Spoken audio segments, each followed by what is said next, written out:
you said a lot of these good people don't realize that the justice system is about to steamroll them. Absolutely.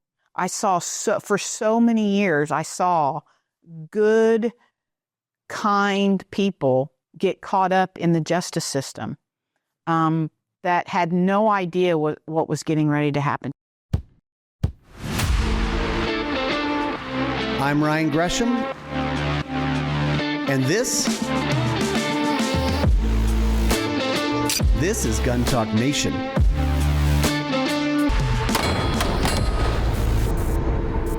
Gun Talk Nation is brought to you by Safariland, First Person Defender, Hodgdon, and Guns and Gear. Hey, welcome into Gun Talk Nation. Today on the show, we have an expert, and we're not necessarily talking about guns because there's so much more to guns and carrying and self-defense than the gun part. So we're going to talk about that. We have an expert in that world of what happens after. What happens after you have to use your gun in some sort of defensive application. So today on the show, we're welcoming in Chris Cunningham from CCW Safe. Welcome in. Thank you. Thanks for being here. You bet. So Chris, why don't we start off here? Give people a little bit of your background and how you got here. I'm retired Oklahoma City Police Department. Worked for the department for 31 years. I retired a couple years ago. It was just kind of time to do something else. I was a homicide investigator for 17 years with Oklahoma City and finished my career in the child pornography unit. And got to do a lot of different things. I never imagined when I initially hired on with the agency in 1992, my plan was to get my time in and then go federal. Okay. And try to be a federal law enforcement agency. At the time, I was really looking at FBI. Mm-hmm. But I got on the Oklahoma City Police Department, and at the time, we had a horse unit, we had a mounted patrol, we had a bicycle unit, we had a motorcycle unit, we had a helicopter, we had just a lot of opportunities that I didn't even know existed. That doesn't include your patrol division, your special investigations, your criminal intel, your detective investigations division. So I just kind of kept finding a nice path there and never left. And before I knew it, I was finished with my career and ready to go do something else. Seems like Oklahoma City geographically is kind of right where east meets west and a big north-south corridor. I imagine it's pretty busy for you guys. Absolutely. So we have Route 66. We have I-40, which goes from the west coast to the east coast. We also have I-35, which goes from the southern border to the northern border. So we really are, back home, we refer to it as the crossroads of America because those two interstates do meet in Oklahoma City. Lots of different opportunities to fight crime and deal with things that are on our interstates and roadways. We'll get into the armed citizen stuff, but because of your background as a detective and investigator on homicide things, I heard a stat one time that you can tell me if this is bunk, but when someone commits a murder, I've heard that they leave behind like 21 clues on average or something like that. It's a wild stat to me. I mean, does that? Yeah, I mean, I can't say there's an actual number, but you know, it's pretty impossible to commit the perfect crime, especially in this day and age with the digital trail that people leave behind. The video that is out there, there's videos everywhere, not even thinking, there's traffic cameras. Then you have business, the Ring doorbells now, use those in all my cases where I've had access to them. It's just, it would be very difficult right now to go undetected to commit a crime. And I think we're seeing that in some of our most recent criminal cases. You know, people think that they've committed the perfect crime, but a lot of times what happens, and I'm kind of spilling a kind of a trade secret, they put thought into the bigger parts of their story, but they don't put thought into the detail. And the details a lot of times are what throws people off, and then they give you information or you gain information, and then you're able to follow up on that information and actually get more evidence or more The idea behind an investigation is I want you to talk to me. Mm-hmm. And the more you talk to me, the more information you're giving me. And then I can prove that you're telling the truth, or I can prove that you're not telling the truth. And that's how you kind of break it down. Is a large part of it is just let's talk. Mm-hmm. And you give me, if I'm interviewing you on a case, you're going to give me information if you keep talking to me, even if you don't mean to. And I guess that's true. And you guys aren't trying to prove someone's guilty or prove they're innocent. You're just trying to figure it out. I'm just trying to collect the facts. I try to tell people that all the time. I'm not here to say you did it or you didn't do it. That's somebody else's job. I'm here to talk to you, to give you the opportunity to tell your side of the story. And I'm going to take that information and I'm going to be able to say, yeah, he's telling me the truth, or yeah, he lied about this. And then I present that to whatever prosecuting entity it is, whether it's your local DA, whether it's the federal government. I've provided cases to the U.S. attorney, and then they decide if you've done it or if it's prosecutable or if it needs to go to trial. I mean, you got to think that most of these homicide cases, I would hope that this is this person's first murder. Not always, perhaps, but you or somebody on your team or somebody who does that, this is not your first homicide investigation. Oh, absolutely. You've dealt with dozens or hundreds or thousands of these. So it's kind of like you guys know where those pitfalls are for those people, perhaps. That it's like the stuff that they don't think of. Yeah, and you get better at it. I mean, everybody has their own niche, I should say. I loved the interview. I loved interviewing. Scenes are fun to work. But to me, the challenge is in an interview room. The challenge is convincing you to talk to me, and then convincing you to continue to talk to me when you're saying things that could be detrimental to your situation. I always told people, I'm not going to take it personal. You don't know me and I don't know you. So if you choose not to talk to me, I'm not going to take it personal, but this is your one shot. Right. And I'll be happy to take that information and provide it to the district attorney, and they can decide what they're going to do with it.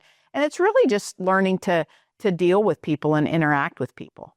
I've talked to people that hated females and wouldn't have talked to a female very nicely or kindly or anything outside that interview room.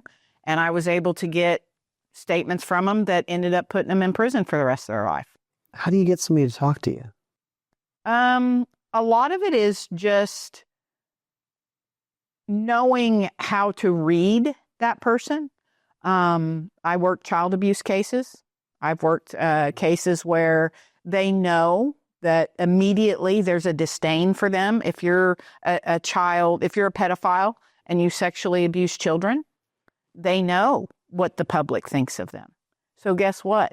When I first walk out of the room and I shake your hand, I've just taken you off a little bit. You've just become a little less guarded because I just walked right out and shook your hand.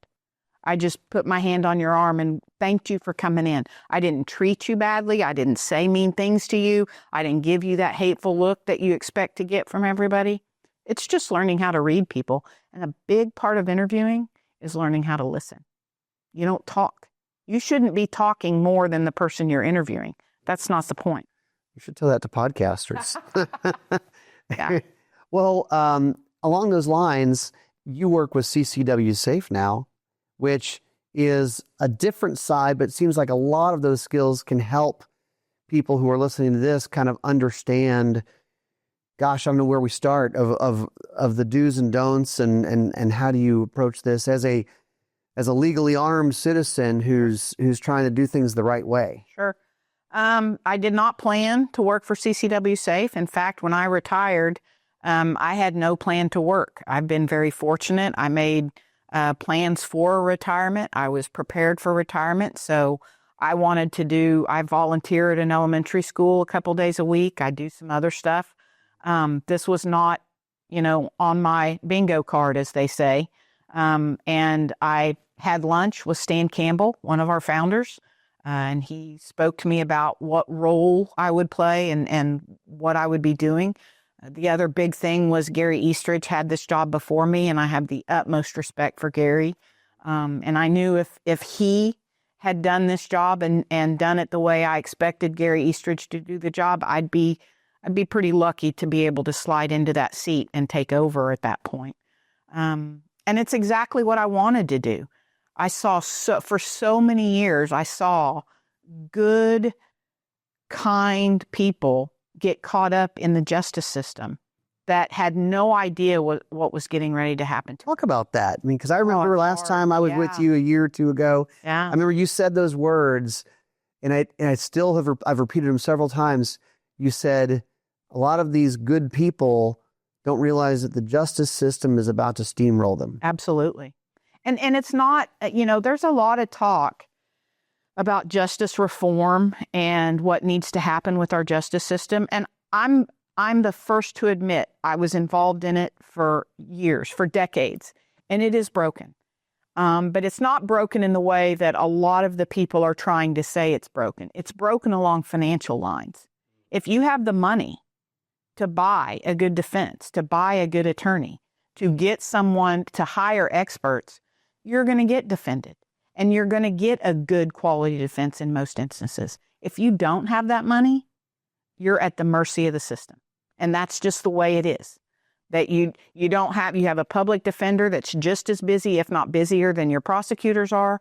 They don't have the time to sit down and listen to you. They won't listen to you because they've read the file and they know what they're going to do with that file before they come see you. Yeah, I'm going to get a plea on this deal, or I'm going to do this. And that's not in your best interest all the time. Sometimes it might be. Right. I'm not saying it. Plea deals aren't good for some people. The problem is every single person that goes into that system deserves the same type of defense. Whether we all have public defenders or we all have private attorneys, every person that's part of that system deserves the same chance to defend themselves. I'm not saying that doesn't mean people still don't go to prison for what they've done if they're found guilty. I'm saying everyone deserves to have the same seats at the table as everybody else. Well, and what you're talking about is we're talking about the cost of it right now, and on a small thing, it's in the tens of thousands of dollars, and on a big thing, it's in the hundreds of thousands of dollars. Absolutely, and that's before anything happens. You call an attorney and you say, "I've got a DUI. I need," and I'm going to do really, really small analogies. I've got a DUI. I need $5,000. Right. I don't have $5,000. Right. Well, then you don't hire me. Mm-hmm. And now that leaves you with your public defender or someone else that maybe isn't as interested. I mean, the running joke for years is there was a specific attorney that sat on a bench on the 5th floor of the Oklahoma County Courthouse. And if you walked up and gave him $500, he'd go represent you in the courtroom. Yeah, I'll be your attorney. For that appearance. Well, maybe you don't even have that, So it's really, really difficult. And we're not, CCW Safe is not dealing with $5,000 DUI cases. Right. We're dealing with $50,000 cases right. for the original retainer. That's not, or more. Right. It depends. So it's very difficult for people to understand how important it is to make sure that you financially can defend yourself. And that's one of the key things, even if you talk to Stephen Maddox, our member that was defended in North Carolina. He could have afforded to pay for his own defense. He says that. He had a great job. He had a lot of money. He was fine. I don't say a lot of money, but he had the financial means to defend himself. He had no clue what to do. Well, yeah, and that's the other part. Not the clue what to do. But even if you say, well, it's going to cost $300,000, and someone goes, I got $300,000 in a 401k, or I've got $300,000 in equity. Well, then you're going to have to tap all of it. Right. Right. I mean, And it doesn't even if you have it, it's a setback for you financially. It's not like bond. You're not going to get that money back. That money is gone. And so now what you had is no longer there. Right. So you can bankrupt yourself. You can wipe yourself out financially. You can totally change the way you live and how you live. And I appreciated that when Stan and I went to lunch. I appreciated the fact that I felt like this was leveling the playing field. for a lot of the citizens at a really inexpensive cost. I mean, some of the plans that we have are $17, $19 a month if you want to pay them a month. That's the cost of Netflix now. Right. I mean, you can binge watch on your couch all month, or you can protect yourself and your assets and your family from being bankrupt. It just doesn't make a lot of sense to me. And I've told my family this. My family knows I believe this. And that's the other part that I love about this is it's not just guns. Yeah. That's what I tell my family and my friends. I said, if you don't have this now in this day and age with the way society is, it's a really, really bad decision to not have some coverage. It's just a little peace of mind. Absolutely. Chris, you guys hear from members and have a lot of experiences with what happens out there. Let's take a quick break. After the break, I want to give the audience a look at what really happens. Safariland's latest upgrade to its award-winning inside the waistband holster, the Incog X Cordura wrapped holster. This is engineered for low-profile, everyday carry that doesn't compromise on performance. It's available in multicam, black multicam, and M81 woodland camo. Designed for optics-ready pistols, the clip strut system adds concealability by pushing the grip of your firearm closer to the body, ideal for appendix carry under light clothing. It has adjustable retention and cant, so you can fine-tune your draw. It has an attached mag caddy that comes standard. It's not just tactical, it's tailored. New from Safariland, the Incog X Cordura wrapped holster. Gun Talk's first-person defender puts regular people into force-on-force self-defense scenarios, putting you inside the fight to defend your life or the lives of your loved ones. First-person defender shows you what can go wrong and how fast it can happen. And you can watch all the first-person defender episodes on the Gun Talk channels online, YouTube, Facebook, X, anywhere you can see Gun Talk content, you're going to see First Person Defender. Look for First Person Defender and find out how you would save yourself. You know Hodgdon, they're the gunpowder people. Let's talk about Hodgdon CFE Black, or BLK actually. It's a spherical propellant. It's designed specifically for the 300 Blackout cartridge. It also includes their CFE, their copper fouling eraser ingredient. Top accuracy with less barrel cleaning time. We can all like that. It's also great for other smaller capacity cartridges like the 6.8 Remington, the 7.62x39 Russian cartridge. But check it out. It's from Hodgdon. It's the CFE Black BLK over at Hodgdon.com. A new season of Guns and Gear is on the air. The best, the coolest, the newest products out there. You can watch it on the Outdoor Channel as well as Sportsman Channel, and you can also see it on all the Gun Talk channels, YouTube, Facebook, X, all those places. But check it out. A new season of Guns and Gear is out now. Chris, you're talking to members all the time. You hear from them. I'm wondering, what are are there common things that you seem to run into ongoing as far as reasons they call you guys? Because everybody thinks of, bad guy came in and I shot him. Well, yeah, I guess there's some of those things, but are there other things that people don't think of, that the reasons they call you guys? Yeah, it's kind of funny because our coverage itself is related to self-defense incidents. Mm-hmm. So really, if you look at what you've joined for as a member, it's if you get involved in an incident, this is what we do.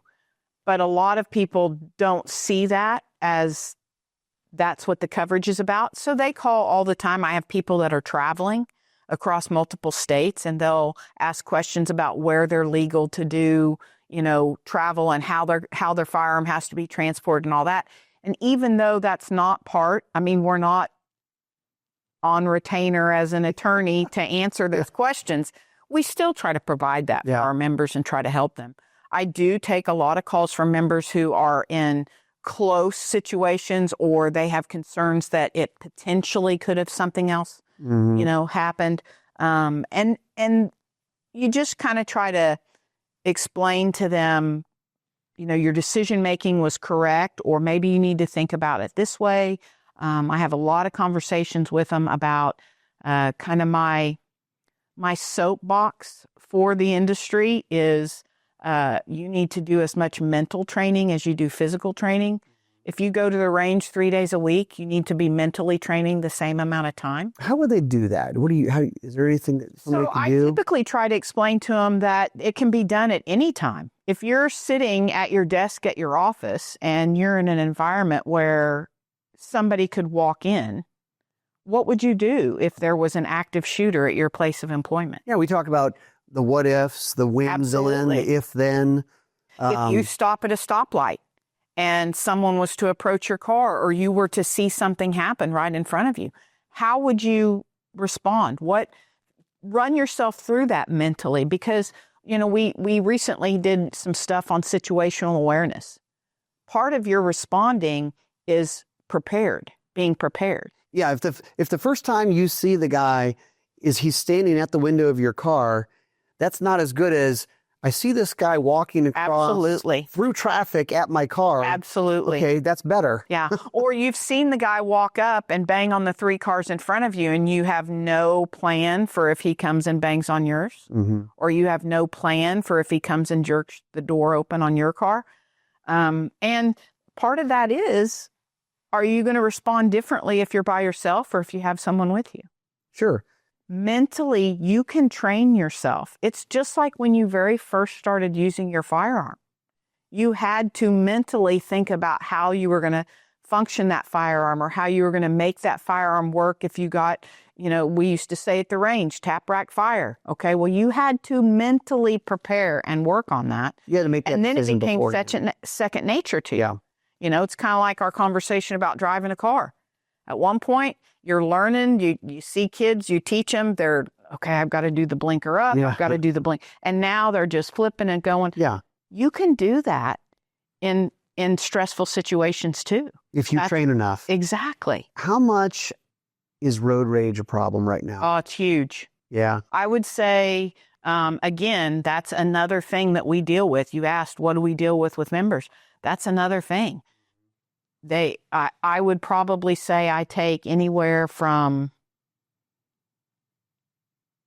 some months I've taken 10 to 15 calls a month. Wow. From a member who got involved in something and they're calling because they're like, okay, this happened. What do I need to do? Well, a lot of times I'm talking them through. Have you called the police?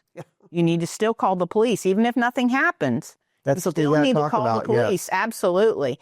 Because they could have called and reported something else. Especially if your firearm was exposed or if you showed your firearm to them, if you displayed it, if you brandished it in some states, that's a crime in and of itself. So you need to make sure that you make those phone calls to get yourself in the right position to where you're not a suspect before you are even aware that law enforcement's been called. You were talking about the importance of, if anything like this happens, of going ahead and calling the police. Absolutely. You had a great way of putting it as far as the bus. There's a saying is the first person to get on the bus picks their seat. Well, it may not be that person is the victim, but if they're the very first person to call law enforcement, they're the complaining party or they're the victim in the initial crime incident. Yeah. Well, that may change once the facts come out, Sure. But initially that's the case, and that's because they called first. Kind of sets up the whole string of events there. If he says, I want to press charges, this guy pulled a gun on me.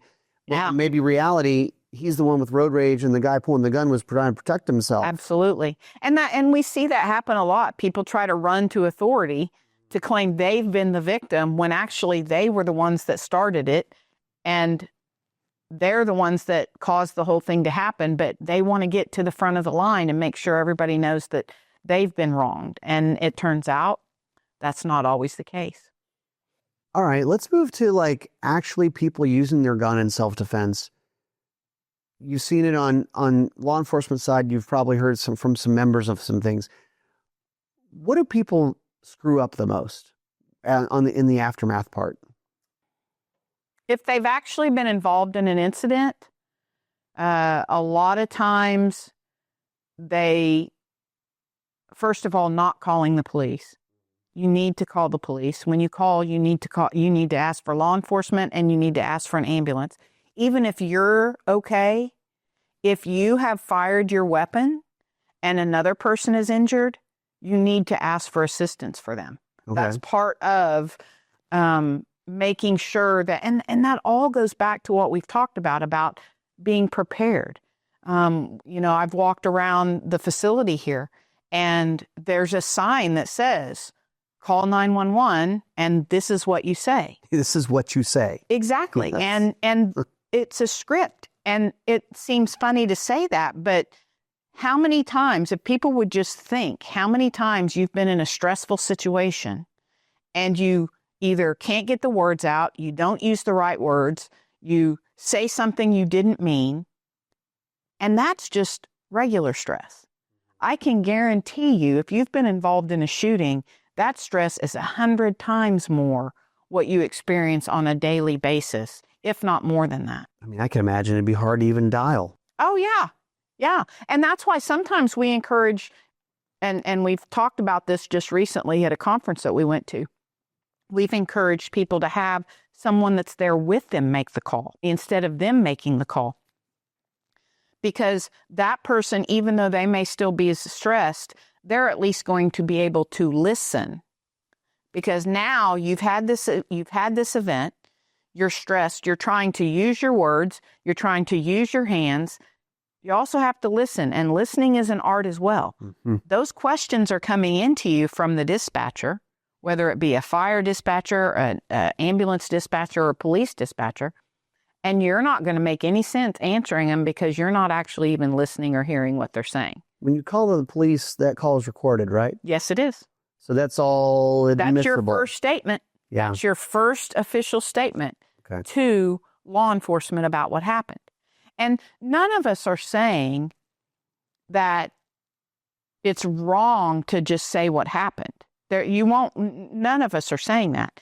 What we're saying is, if you haven't thought this through, if you haven't put the effort into mentally preparing yourself for this type of stress, what you're saying can be misinterpreted. We're not saying that telling the truth is wrong.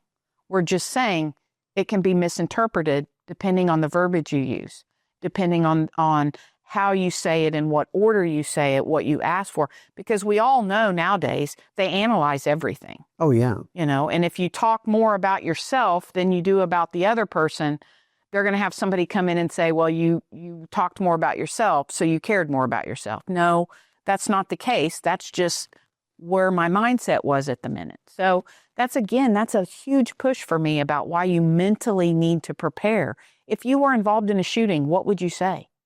It's not going to be the same every time. Right. But I've been involved in a shooting. I had to defend myself. This is the address. Send an ambulance. Yeah, I mean, that sort of script in your head, it's not, because people say, don't talk to police. Well, you need to say something. You're gonna get yourself arrested for sure if you don't talk at all. You just say, I'm not saying a word. Exactly. I mean, my lawyer, I'm not saying anything. Right. Boy, that's kind of a tough situation you're putting yourself into. But let's go back to what I said about how you word it. I'm not saying a word. I'm talking to my lawyer. I'm not telling you anything. That's pretty tough. Mm-hmm. You say, I want to cooperate with you. I just need my attorney to be present. I need someone here that will represent me. That's a lot different. Feels reasonable. Yeah, that's your right. That's your right as a citizen to have an attorney represent you if you are being questioned by police in an interrogation, in an investigation, and you're not free to leave. It's called Miranda. It's really simple. And I guarantee you, if you have been involved in a shooting and the police are talking to you, you are not free to leave. So ask for an attorney. Just understand, you're going to be arrested. You're going to be arrested. Yeah. And nowadays it's changed a lot. When I first hired on the police department, and even when I first got into the homicide unit, we had a lot more freedom. We made a lot more of our decisions on our own, based on our training and experience. And I can guarantee you today, there's a lot of places that I've been where our members have been involved in shootings that law enforcement is not making the decisions. Yeah. The prosecuting entity are right there. Right from the beginning. Right from the beginning. I had an incident happen in the state of Illinois, and law enforcement made none of the arresting decisions. Wow. They did the interviews, but they had the assistant state's attorney there the entire time making the decisions as to who was going to be taken into custody or charges going to be filed and all that. And some of that is their job. But during the time I was doing it, there was an autonomy of my job is to get it to this point, and then it becomes your investigation, and then you prosecute. And that's really, a lot of those lines have been crossed now, and it's not like that. So. Well, with all your experience, I mean, what's your advice for people? What do you tell your friends and your family about this type of stuff? I tell people it doesn't matter where I'm at. I believe CCW Safe is the best company for what we offer in the industry as far as what our company offers, the cost of our memberships.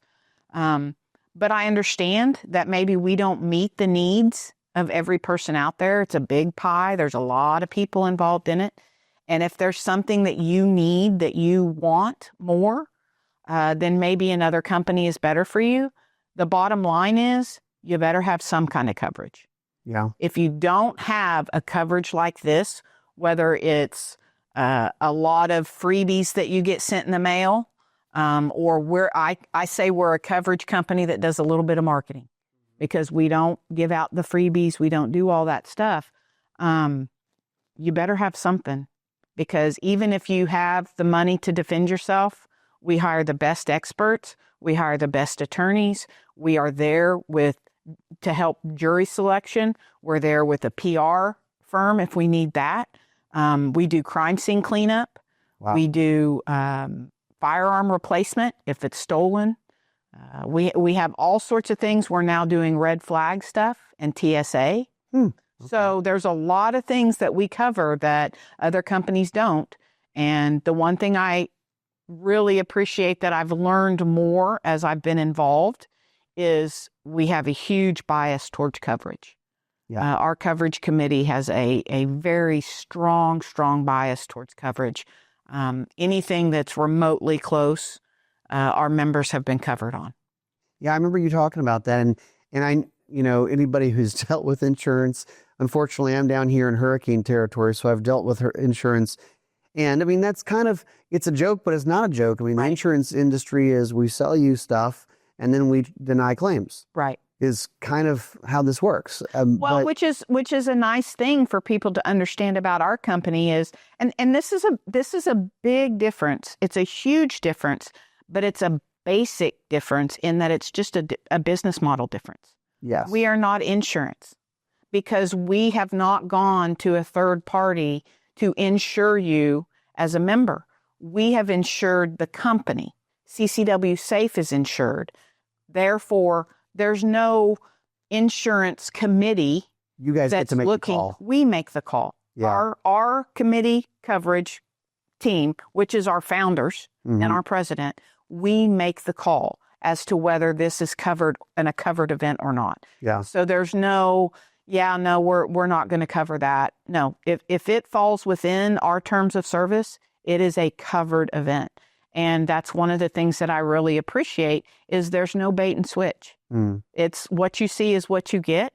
And I think if you were to ask our members, I think they would be very happy with how quickly we move, how quickly I do the firearm replacement. Short of the delay in getting the police report and the receipt for the firearm, our members are paid within 7 to 10 days.